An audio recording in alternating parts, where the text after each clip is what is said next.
Have you ever waited for a message that never came? Your heart races, your mind spirals, and you wonder, why is he ignoring me? Does he even care? That silence from someone you love feels like a dagger to the soul.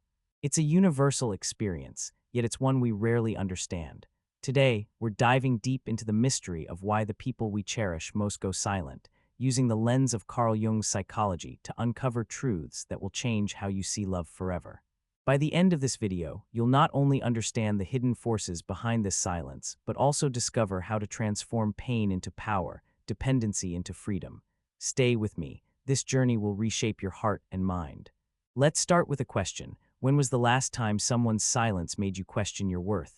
Maybe it was a partner, a friend, or even a family member. That gut-wrenching feeling isn't just about them, it's a window into you. Carl Jung, the legendary psychologist, believed that what frustrates us most about others reveals our own inner struggles. When a man goes silent, it's not just his absence that hurts, it's what your mind does with it. Your reaction, that desperate urge to check your phone or imagine the worst, is a clue to something deeper. Your unconscious fears are at play. This is where Jung's concept of projection comes in. Imagine your mind as a projector, casting your deepest insecurities onto the screen of your relationships. When he doesn't text back, you might feel rejected, unloved, or unworthy. But here's the twist. Those feelings aren't about him, they're about you.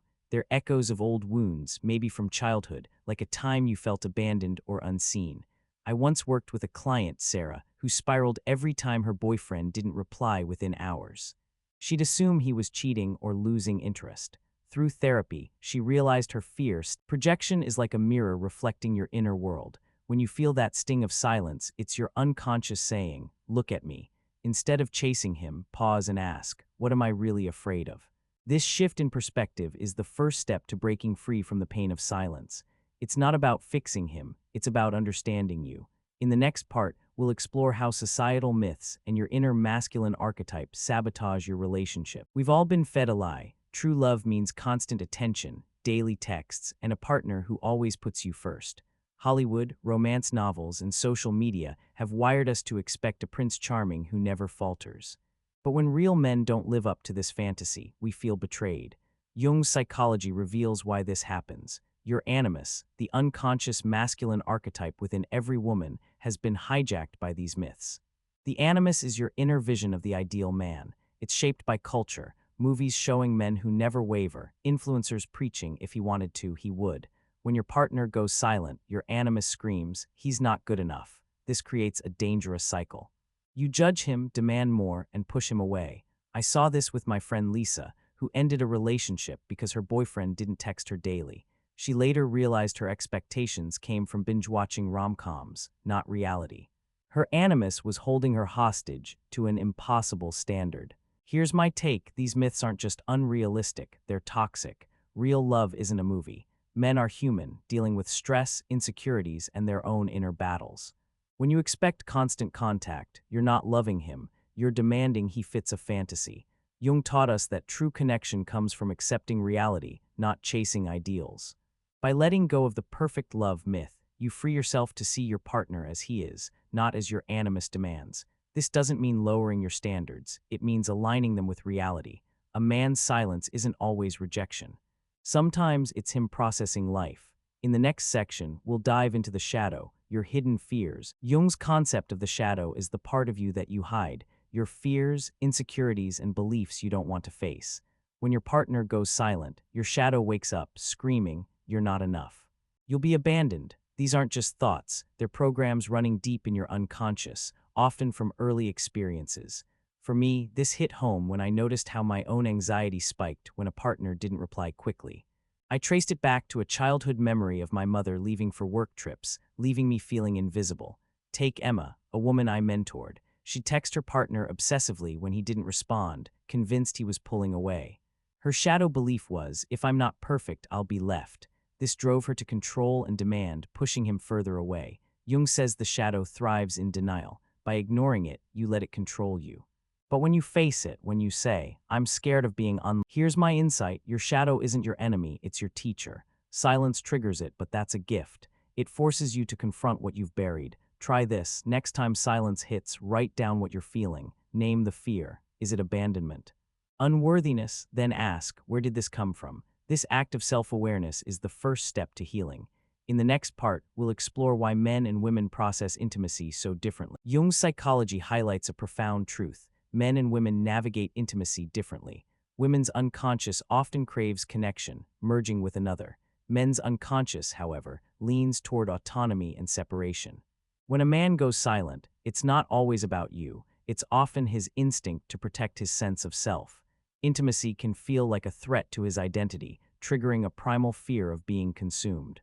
I saw this with my clients, Mark and Rachel. Rachel felt hurt when Mark didn't text for days, interpreting it as disinterest. Mark, however, was overwhelmed by work and needed space to recharge. His silence was his way of preserving his autonomy, not rejecting her. Society compounds this. Men are taught to suppress emotions, to handle it alone. So silence becomes their shield.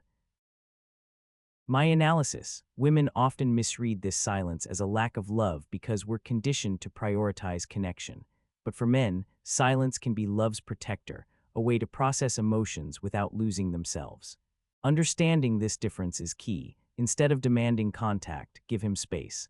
Paradoxically, respecting his autonomy makes him feel safe to connect. Next, we'll uncover how cultural myths distort our view of love. Our culture bombards us with myths about love. True love is constant attention, grand gestures, and never-ending passion. These stories, from Cinderella to Instagram Reels, create a fantasy that real relationships can't match. Jung's work shows how these collective myths live in our unconscious, shaping our expectations. When a man goes silent, we think, he doesn't love me, because we're trapped in the love proves itself myth. Consider Mia, who left her partner because he didn't post about her on social media. She equated his silence online with a lack of commitment, influenced by influencers flaunting perfect relationships. Later, she realized he was private, not unloving. These myths blind us to reality. My take: these myths don't just mislead, they harm. They make us demand what no human can give: perfection.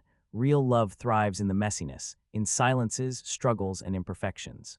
Let go of the fairy tale, and you'll see your partner's silence as part of their humanity, not a betrayal. In the next section, we'll tackle how technology amplifies this disconnect. Modern technology has changed how we connect and disconnect. Apps like Line, Instagram, and gaming platforms let men retreat into psychological hideouts without physically leaving. A man can post on social media but ignore your texts, creating a paradox that drives women crazy. Jung's psychology suggests this is a new form of autonomy seeking. Men use digital tools to balance closeness and distance. I worked with a couple, Alex and Sophie, where Alex would game for hours, ignoring Sophie's messages. She felt rejected, but he was escaping work stress, not her. Social media gave him a low-risk way to express himself without the emotional weight of direct communication. Here's my insight: technology isn't the enemy, but it amplifies our miscommunications. Men's silence online isn't always personal. It's often a shield against vulnerability. Instead of taking it personally, try engaging on his terms, like a casual comment on his post. This respects his space while keeping the connection alive. Next, we'll explore the destructive cycle that silence triggers. When silence hits, many women respond by demanding more texts, more attention. This triggers what psychologists call the demand withdrawal spiral. The more you push, the more he pulls away, creating a vicious cycle. Jung's lens shows this as a clash of unconscious needs: your need for connection versus his need for autonomy. Take Sarah and Tom. Sarah would bombard Tom with texts when he didn't reply, demanding, "Why are you ignoring me?" Tom, feeling suffocated, retreated further, sometimes not responding for days. Their love was real, but their pattern was toxic. Awareness was the key. Sarah learned to pause, reflect, and give space, which allowed Tom to come. My perspective: this spiral isn't about love fading, it's about love being misexpressed. Stop demanding, and you disrupt the cycle. Focus on your own peace, and he'll feel safe to reconnect. In the final part, we'll discover how to turn silence into a path to. Jung's ultimate gift is the concept of individuation, becoming whole within yourself, free from needing others to validate your worth. When a man goes silent, it's not just a challenge, it's an invitation to grow. By focusing on your own passions, healing, and self-love, you break free from dependency. You become a creator of your own happiness, not a beggar for his attention. I saw this with Anna, who used her partner's silence to rediscover herself.